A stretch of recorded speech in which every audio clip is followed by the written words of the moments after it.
अब देवभूमि उत्तराखंड के मुख्यमंत्री पुष्कर सिंह धामी ने तय किया है, उनकी सरकार ने ये चलाया है क्या, ऑपरेशन कालनेमी। ऑपरेशन कालनेमी, कालनेमियों की ऑपरेशन करवा रहे हैं उत्तराखंड की सरकार। ऐसे तथाकथित संत ना केवल जनता को गुमराह करते हैं, समाज को गुमराह करते हैं, बल्कि हिंदू समाज की मूलभूत शिक्षाओं, सत्य, अहिंसा, तप, सेवा और संयम को भी विकृत करते हैं।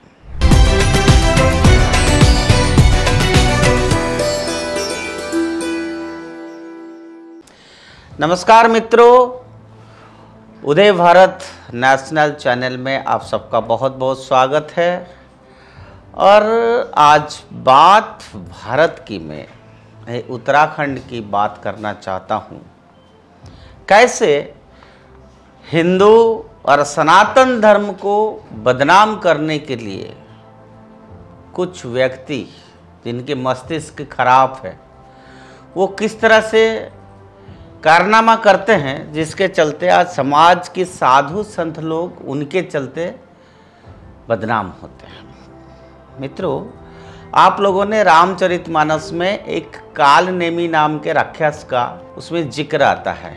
और ये जो कालनेमी है ये संजीवनी बूटी की तलाश में जाते हैं, हनुमान जी को साधु का भेष धारण करके धोखा देने की कोशिश करता है। ऐसे ही आज समाज में फिर से ऐसे कालनेमियों की भरमार हो गई है और उनको ठिकाना सही जगह मिल जाता है, जहां धर्म स्थान है वहीं पहुंच जाते हैं ये कालनेमी। आप समझ गए होंगे मैं किसकी बात कर रहा हूं, कौन है कालनेमी। जो भगवा चोला धारण करके तमाम अधार्मिक कृत्यों में लिप्त रहते हैं, लेकिन अब ऐसे पाखंडियों के दिन मानो पूरे हो गए हैं। और बाबा नहीं है, वो साधु नहीं है, सिर्फ चोला पहने हुए हैं। क्योंकि अब देवभूमि उत्तराखंड के मुख्यमंत्री पुष्कर सिंह धामी ने तय किया है, उनकी सरकार ने ये चलाया है क्या, ऑपरेशन कालनेमी। ऑपरेशन कालनेमी, कालनेमियों की ऑपरेशन करवा रहे हैं उत्तराखंड की सरकार। जय हो धामी सरकार, अच्छा काम किया है। 10 जुलाई 2025 से शुरू हुआ है। यह ना केवल एक प्रशासनिक कदम है, बल्कि यह एक सांस्कृतिक और आध्यात्मिक पुनरुद्धार की दिशा में भी एक महत्वपूर्ण प्रयास है। इस अभियान का उद्देश्य उन नकली बाबाओं और कथित साधुओं पर नकेल कसना है जो धर्म का मुखौटा पहनकर लोगों को ठगते हैं, सामाजिक ताने बाने को बिगाड़ते हैं और हिंदू संत सनातनी परंपरा की छवि को गंभीर नुकसान पहुंचाते। आपको पता है सोशल मीडिया का जमाना है और कैमरा सबकी ऑन रहता है इन ठगियों को पकड़ने के लिए। अल्टीमेटली होता क्या है, अल्टीमेटली इसमें साधु समाज के ऊपर हमारा जो आस्था है वो टूट जाता है। इसीलिए इनको पकड़ के बांध के सजा देना बहुत जरूरी है। आज की भारत में जहां धर्म और आध्यात्मिकता करोड़ों लोगों की भावनाओं और जीवन शैली का अभिन्न हिस्सा बन चुका है, वहीं पर कुछ कथित बाबा, कोर्ट में बाबा और साधु भी कोर्ट में, इस आस्था को एक व्यापार बनाने में जुटे हुए हैं। सोचते हैं कि धंधा है, चोला पहनो, बैठ जाओ, राधे राधे बोलो, कृष्ण बोलो और पैसा ले लो। ये लोग धर्म को दिखावे, चमत्कारों और अंधविश्वास की चाशनी में लपेटे कर उसको जो है एक प्रोडक्ट बनाकर उसको बाजार में बेच रहे हैं धर्म को। भाई साहब, ये आस्था आज का नहीं है, हजारों सालों का ये आस्था का विषय है। हिंदुस्तान में अगर कहीं पर पेड़ के नीचे एक पत्थर रख दो, आप वहां सिंदूर लगा दो, फूल चढ़ा दो, तुलसी चढ़ा दो, वहां 10 रुपया डाल दो, आप शाम का आके वहां देखोगे आपको 10,000 रुपया मिलेगी। क्योंकि हिंदुस्तान के लोग धर्म पे, आस्था पे विश्वास रखते हैं। इसीलिए ऐसे देश में पाखंडियों का कोई जगह नहीं है जो धर्म को एक प्रोडक्ट बना के बाजार के में बेचते हैं। फर्जी लोग हैं ये।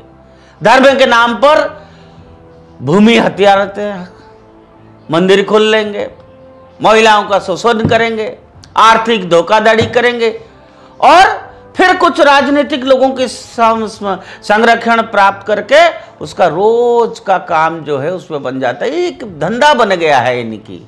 ऐसे तथाकथित संत ना केवल जनता को गुमराह करते हैं, समाज को गुमराह करते हैं, बल्कि हिंदू समाज की मूलभूत शिक्षाओं, सत्य, अहिंसा, तप, सेवा और संयम को भी विकृत करते हैं। और ध्यान देने वाली बात यह है कि आज भी भारत में लाखों संत, सन्यासी और महात्मा बिना किसी दिखावे के, बिना सोशल मीडिया के अपने साधना में लीन है, निस्वार्थ प्रभाव से लोगों की कल्याण, देश की कल्याण, सबकी कल्याण, सर्वे भवन्तु सुखिनः, सर्वे सन्तु निरामया, यही उनकी कामना होता है। उनको कैमरा नहीं चाहिए, उनको सोशल मीडिया नहीं चाहिए, उनको पब्लिसिटी नहीं चाहिए। समाज सेवा में जुटे हैं और धर्म की सच्ची ज्योति ये लोग जला रहे हैं। परंतु जब किसी एक नकली बाबा का कुकर्म सामने आता है तो पूरे संत समाज की छवि धूमिल होती है। वीडियो, सोशल मीडिया और विरोधी तत्व पूरे संत समुदाय को कटघरे में खड़ा कर देते हैं। दुख होता है। यही वो क्षण है जब समाज में भ्रम फैलता है और लोगों का विश्वास सच्चे धर्मगुरुओं से डगमगाने लगता है। इससे हिंदू संस्कृति और उसकी आध्यात्मिक गहराई पर सीधा सीधा प्रहार होता है। आज के भारत में ऐसे कालनिमियों को फिर से सक्रिय जो हुए हैं उनको बिल्कुल खत्म करने का समय आया है और मैं फिर से धामी सरकार को बधाई देता हूं। इसका उद्देश्य समाज को बांटना, धर्म को एक विकृत कराल रूप देना और अपने निजी स्वार्थ के लिए लोगों का आस्था को दोहन करना। पुष्कर सिंह धामी ये पहल उन सभी मुख्यमंत्रियों और नेताओं के लिए एक उदाहरण है जो धर्म की राजनीति तो करते हैं पर धर्म की रक्षा के लिए कठोर कदम अगर उठाना पड़े तो लेना पड़ता है। तो ऐसे ही धामी सरकार ने किया उत्तराखंड में। हम भाजपा के नेतृत्व को साधुवाद देते हैं। यह अभियान केवल उत्तराखंड तक सीमित ना रहकर यह पूरे राष्ट्रीय स्तर पर फैलना चाहिए। हर राज्यों में जहां जहां बड़े मंदिर है, पीठ है, धाम है और ऐसे लोगों को चुन चुन के अंदर कर देना चाहिए। ऐसे पाखंडियों को कड़ी से कड़ी सजा दिलाना चाहिए सरकार। राज्यों को मिलकर ऐसे फर्जी बाबाओं का एक राष्ट्रीय डाटा तैयार करके इनको सोशल मीडिया में छोड़ देना चाहिए कि इनसे दूर रहो। उनके आश्रमों और संस्थानों की जांच होनी चाहिए और दोषियों पर सख्त कार्रवाई भी की जानी चाहिए। हिंदू समाज की आत्मा उसकी सनातन परंपरा में बसती है। जो ज्ञान, ताप, त्याग और सेवा की परंपरा है वो सनातन धर्म है। यहां नकली बाबाओं की कोई काम नहीं है। नकली बाबाओं ने इस पवित्र परंपरा को बाजार और अपराध का जरिया बना दिया है। हो सकता है ये लोग किसी के एजेंडे में भी काम कर रहे हैं पैसा लेके, ये भी मैं नहीं ना कर सकता हूं, ये भी संभव है। ऐसे में यदि समाज इन पर चुप रहता है, एडमिनिस्ट्रेशन चुप रहता है, तो आने वाली पीढ़ियों धर्म और अधर्म में भेद करना भूल जाएंगी। धामी सरकार का यह अभियान ये समय की मांग था और उन्होंने एकदम right decision in right time है। इससे केवल एक प्रशासनिक निर्णय हमको नहीं मानना चाहिए, बल्कि एक धार्मिक पुनर्जागरण के रूप में देखा जाना चाहिए जो हिंदू धर्म की मूलभूत आत्मा को पुनर्स्थापित करने की दिशा में पहला साहसिक कदम है। मित्रों, आपको एक बात और भी याद दिलाना चाहता हूं। जैसे बंगाल में, तमिलनाडु में और कई सारा पंथ की या अलग अलग धर्म की भी एक ये भी कंस्पिरेसी हो सकता है कि सनातन धर्म को एक बैड नेम देने के लिए, बदनामी करने के लिए।